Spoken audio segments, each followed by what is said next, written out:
Hello guys. तो guys आज की इस वाली वीडियो में हम सोलो लेवलिंग के सीज़न 5 के एपिसोड 4 का हिंदी एक्सप्लेन करने जा रहे हैं। और अगर तुम चैनल पर पहली बार न्यू आते हो एंड तुम्हें वीडियो पसंद आती है तो वीडियो को लाइक, चैनल को सब्सक्राइब एंड इस वाली वीडियो को अपने दोस्तों के साथ शेयर भी कर देना। और वीडियो को स्टार्ट करने से पहले अपने डार्क गेमर को दिल से शाउट आउट। एंड अगर तुम भी चाहते हो कि मैं तुम्हारा नाम अपनी वीडियो में लूँ तो जब वीडियो अपलोड होती है उसी के तुरंत बाद तुम्हें एक कमेंट करना है, जिससे मैं तुम्हारा कमेंट पिक करूँगा नेक्स्ट वीडियो के लिए। तो अब वीडियो को स्टार्ट करते हैं। तो प्रीवियस वीडियो की एंड में हम लोगों ने देखा था कि जो आर्किटेक्ट होता है वो जिन्वो से हार जाता है। तो अब आगे नेक्स्ट चैप्टर की स्टार्टिंग में हम लोग देखते हैं कि आर्किटेक्ट जिन्वो को बोलता है जो तुम्हें आंसर चाहिए वो तुम्हारे अंदर पहले से ही है। और ये बात सुनने के बाद फिर जिन्वो को भी कुछ अच्छे से समझ नहीं आता। तभी उसके सामने एक नोटिफिकेशन पैनल खुलता है जिसमें लिखा रहता है जो तुम्हारे अंदर डेटा है, क्या तुम उसे रिकवर करना चाहते हो। तो जिन्वो बोलता है यस, मैं अपने डेटा को रिकवर करना चाहता हूँ। इसी के बाद फिर जो जिन्वो के अंदर डेटा होता है वो सक्सेसफुली रिकवर हो जाता है, बट उसके चारों तरफ एक और भी क्रिएट हो जाता है। लेकिन इसी के बाद जिन्वो किसी दूसरी जगह होता है एंड वहाँ पे काफ़ी सारे मैजिक बीस्ट होते हैं जिनको तुम अपनी स्क्रीन के सामने देख सकते हो। और इस नज़ारे को देखकर जिन्वो भी काफ़ी शॉक्ड हो जाता है। और जो सभी बीस्ट होते हैं वो आसमान की साइड ही देख रहे होते हैं एंड आसमान की साइड काफ़ी सारे गेट्स बने हुए होते हैं। लेकिन इसी के बाद जिन्वो भी आसमान की तरफ देखता है एंड वो भी काफ़ी सरप्राइज था क्योंकि वो देखता है पर्पल स्काई एंड ढेर सारे मैजिक बीस्ट। तो वो समझ जाता है कि ये अर्थ नहीं हो सकता। और जिन्वो इस आर्मी को देखकर अपने मन में सोचता है कि जो ये आर्मी है इसके अंदर ice slayers, giants, goblins and different type के मैजिक बीस्ट है। एंड अगर गेट ब्रेक हुआ एंड ये सभी पृथ्वी में आ गए तो जो इंसानियत है वो ख़त्म हो जाएगी।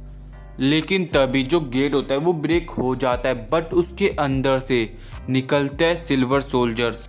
फिर उनके एंड मैजिक बीस्ट के बीच होती है फाइट। लेकिन जो सिल्वर सोल्जर्स होते हैं वो काफ़ी पावरफुल होते हैं एंड मैजिक बीस्ट को मार रहे होते हैं एंड में उन्होंने सारे मैजिक बीस्ट को मार चुका है।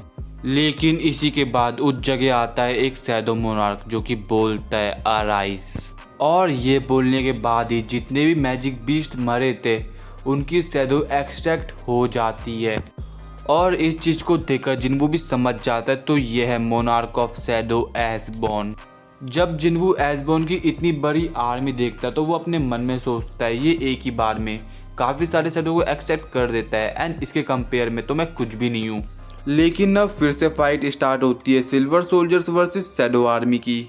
लेकिन इस बार जो शैडो आर्मी होती है वो सिल्वर सोल्जर्स को डोमिनेट कर रही होती है एंड इस चीज़ को देखकर जिन्वो भी बोलता है एक इंडिविजुअल के आने से पूरी फाइट का रुख ही बदल गया है। इसके बाद फिर सीन चेंज होता है एंड हम लोग देखते हैं एसबॉर्न को जिसके सामने जितने भी सिल्वर सोल्जर्स आ रहे थे वो उनको अपने कमांडर अथॉरिटी स्किल का यूज़ करके मार रहा होता है। फिर एक पॉइंट ऐसा आता है कि जो एसबॉर्न है उसने सभी सिल्वर सोल्जर्स को मार चुका है। इसके बाद फिर सीन चेंज होता है एंड हम लोग देखते हैं डबल डंजन गेट को जहाँ पे हंटर गिल आई हुई होती है जिन्वो की हेल्प करने के लिए एंड इसके अंदर मिस्टर वू भी होते हैं। फिर हम लोग चाहे इनको देखते हैं जो कि अपने मन में सोचते हैं कि जो इस गेट के अंदर से माना वेव निकल ली है वो संग जिन्वो की नहीं है तो पता नहीं वो कौन होगा।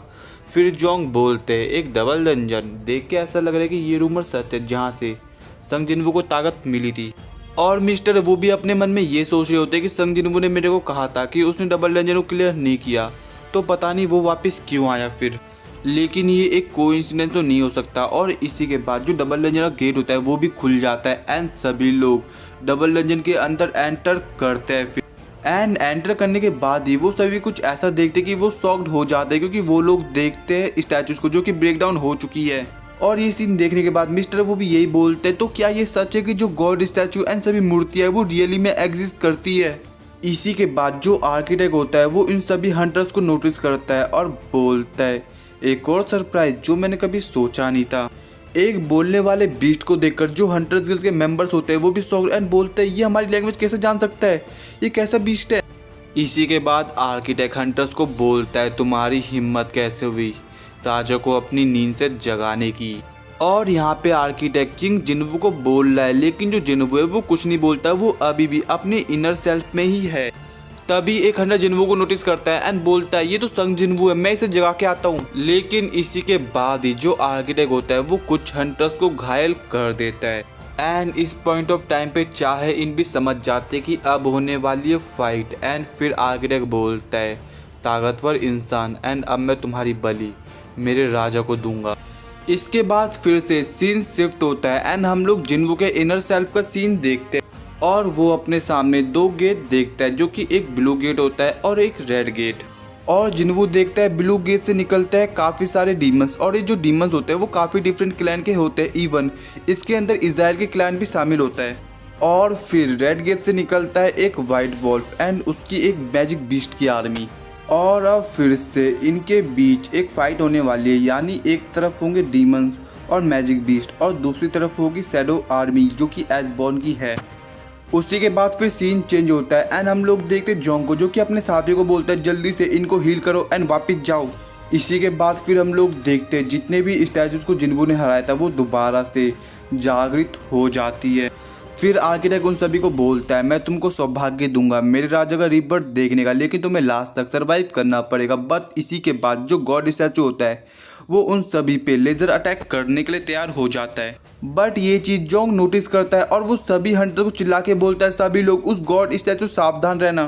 फिर जो गॉड स्टैचू होता है वो सभी पे लेजर अटैक करता है, लेकिन जो हंटर्स होते हैं वो उस अटैक को समहाउ डॉज कर लेते हैं। उसके बाद फिर जो जोंग होता है वो गॉड स्टैचू के सामने आता है एंड उस पर अपना फायर अटैक करके उसका ध्यान भटका रहा होता है। एंड फिर सभी को बोलता है जल्दी से इस चांस का यूज़ करो एंड उन पत्थर की मूर्तियों को हरा दो मेरे साथियों।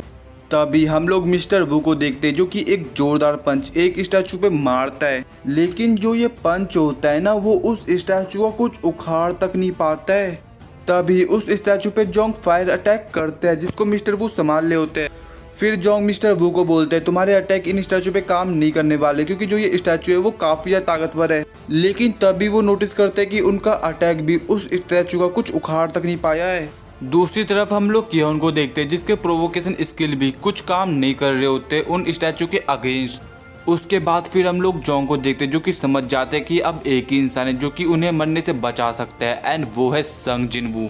फिर जो जोंग होता है वो अपना फायर अटैक जिन्वू पे करते हैं जिससे वो फिर से उठ जाए। बट तभी सही टाइम पे आर्किटेक्ट आता है एंड संग जिन्वू को जोंग के फायर अटैक से बचा देता है। फिर जो आर्किटेक्ट होता है वो जोंग के साथ आगे बढ़ता है उस पर अटैक करने के लिए एंड बोलता है तुम्हारी हिम्मत कैसे हुई मेरे राजा को नींद से जगाने की। तभी जोंग को प्रोटेक्ट करने के लिए वहाँ पे बाकी के हंटर अपेयर होते हैं एंड आर्किटेक्ट को संभालते हैं। इसी के बाद जो मिस्टर वू होते हैं वो चाहे इनको बोलते हैं हम इस क्रिएचर को संभालते हैं, आप संग जिन्वू को उठाइए। एंड फिर जो चाहे इन होते हैं वो संग जिन्वू के साथ आगे बढ़ती है उसको उठाने के लिए, और जो चाहे इन है वो जिन्वू के साइड पहुंचने ही वाली है। तभी सीन चेंज होता है एंड हम लोग जिन्वू का इनर सेल्फ देखते हैं जहाँ पे जिन्वू मैजिक बीस्ट और शैडो आर्मी की फाइट देख रहा होता है और बोलता है फ़र्क नहीं पड़ता कि ये बीस्ट इन शैडो आर्मी को कितना ही मार क्यों ना दे, लेकिन ये बार बार रीजनरेट करती रहेगी। एंड अगर इसकी जगह मेरी आर्मी होती तो शायद मेरा कप का माना ख़त्म हो जाता, लेकिन जिस इंसान ने इसको क्रिएट किया है इन शैडोज़ को क्रिएट किया है उसके पास अनलिमिटेड माना है। और जो demon and magic beast creature है वो गेट से अपेयर हुई वो भी बस शैडो आर्मी को मारने के लिए एंड इनके पास कोई भी रीज़न नहीं है एक दूसरे लड़ने का।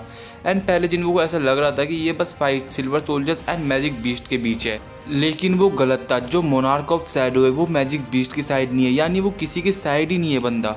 इस पॉइंट ऑफ टाइम पे जो एसबॉर्न की आर्मी है उन्होंने मैजिक बीस्ट एंड डीमंस को हरा चुका है। इसके बाद एसबॉर्न डीमन किंग बेरान के पास जाता है एंड उसको बोलता है ये वॉर ख़त्म हो चुकी है, तो अब मेरे को बताओ तुमने मेरे को धोखा क्यों दिया। लेकिन बेरान एसबॉर्न को बोलता है तुम्हारी किस्मत अच्छी थी जो तुम आज बच गए, लेकिन एसबॉर्न बोलता है जो मैंने क्वेश्चन पूछा तुम मेरे को उसका जवाब दो। फिर जो बेरान होता है वो अपनी लैंग्वेज में कुछ ऐसा बोलता है जो कि किसी को समझ नहीं आता है। फिर जो एसबॉर्न होता है वो बेरान का गला पकड़ता है एंड उसे काट के रख देता है। फिर जिन्वू डीमन किंग की आंखें देखता है जिसको देख के वो शॉक्ड हो जाता है एंड बोलता है ये आंखें मैंने पहले भी कहीं देखी है। फिर जो एसबॉर्न होता है वो अपना मास्क निकालता है। तो इसके बाद फिर हम लोग देखते हैं जो मोनार्क ऑफ शैडो होता है वो और कोई नहीं संग जिन्वू होता है। इसी के बाद जिन्वू अपने हार्ट पे टच करता है एंड वो नोटिस करता है कि उसके पास 2 हार्ट है। फिर जिन वो पीछे मुड़ के देखता है एंड वो ये चीज़ देखता है कि जो सिल्वर सोल्जर्स है वो उसी के साइड आ चुके हैं एंड यहीं पे जो अपना एपिसोड है वो ख़त्म हो जाता है। तो गाइज़ अगर तुम्हें आज की वाली वीडियो ज़रा सा भी पसंद आई हो तो वीडियो को लाइक, चैनल को सब्सक्राइब एंड इस वाली वीडियो को अपने दोस्तों के साथ शेयर भी कर देना। एंड अगर तुम्हारा कोई भी डाउट हो किसी चीज़ को भी लेकर तो तुम मुझे इंस्टाग्राम पे पूछ सकते हो। तो अब मिलते हैं नेक्स्ट वीडियो में, तो अभी के लिए